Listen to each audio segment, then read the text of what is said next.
¿Realmente sirve la psicología? La psicología es una ciencia natural que se dedica al estudio de la mente y el comportamiento, tanto en lo individual como en lo social. No fue hasta el siglo XIX que se estableció de manera formal, pero antecedentes de la psicología se remontan a la antigüedad clásica, especialmente la grecorromana. En todo este tiempo, la materia de estudio, lo que tanto leen los psicólogos, es la suma del conocimiento acumulado de manera empírica y científica de otros pensadores de épocas pasadas. Esto hace que algunos consideren que no sirve de mucho, que lo que otros piensen de otra época o en otra parte del mundo y digan, eso no se aplica a mí. Es fácil crucificar, por ejemplo, a Sigmund Freud, quien, en una burda síntesis, consideraba a la mujer básicamente como una envidiosa del falo.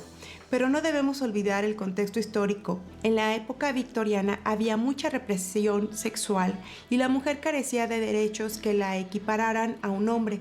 Es decir, quizás sí estábamos un poco histéricas por la invisibilidad de género.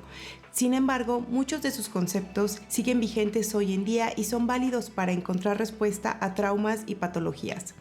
Este ejemplo nos sirve para enfatizar la importancia de leer al autor tomando en cuenta el contexto histórico para comprender mejor sus ideas. Regresando a la pregunta de origen, ¿sirve la psicología? La respuesta corta es sí. Ya sabemos a rasgos generales para qué existe y en qué se basa su conocimiento.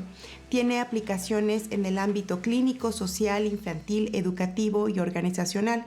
Por ejemplo, en el ámbito laboral, en recursos humanos, para mejorar el ambiente de trabajo, la captación de personal, elaboración de perfiles de puesto y filosofía empresarial, entre otros. También la tienen en problemas intangibles, en aquellos problemas que ni siquiera se reconocen o bien son indeterminados. Por ejemplo, la tristeza en una persona de la tercera edad. Normalmente este grupo social por tradición suele guardarse sus sentimientos y no son tan expresivos como las generaciones actuales, los millennials o la generación Z. Los adultos mayores son mucho más reservados, tienden a desconfiar de un extraño y difícilmente hablarán de su niñez, aun si la recuerdan, no quieren ser juzgados y el miedo a exponerse será más fuerte que el deseo de buscar ayuda. Entonces, ¿qué? ¿Cómo puede la psicología ayudar en estos casos? Existen varios enfoques o formas de intervención como son el psicoanálisis, conductismo, idealismo, naturalismo, asociacionismo, etc. Sin embargo, las fuentes consultadas para este video coincidían con la terapia cognitivo-conductual, TCC.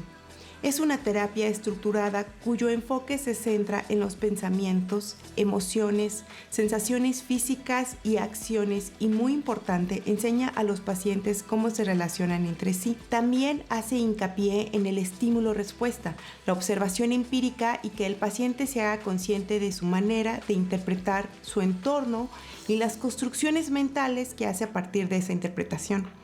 Esta terapia examina los comportamientos aprendidos y los patrones de pensamiento negativos para que el paciente pueda entender su origen y sea capaz de transformarlos. La terapia conductivo-conductual se centra en el presente y mira hacia el futuro, lo cual para un adulto mayor es conveniente ya que no necesita en un primer acercamiento exponerse demasiado. El adulto mayor necesita concentrarse en sus pensamientos actuales y en su conducta. Por ello, los protocolos que propone la APA, Asociación Americana de Psicología, son acercamientos que hacen énfasis en la conducta, que empíricamente han tenido gran porcentaje de efectividad.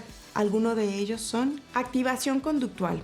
Se recomienda al paciente realizar actividades diferentes que le permita reconectarse con su entorno, encontrando actividades positivas que de cierta manera interrumpan ese ciclo de aislamiento con actividad social. Terapia cognitiva.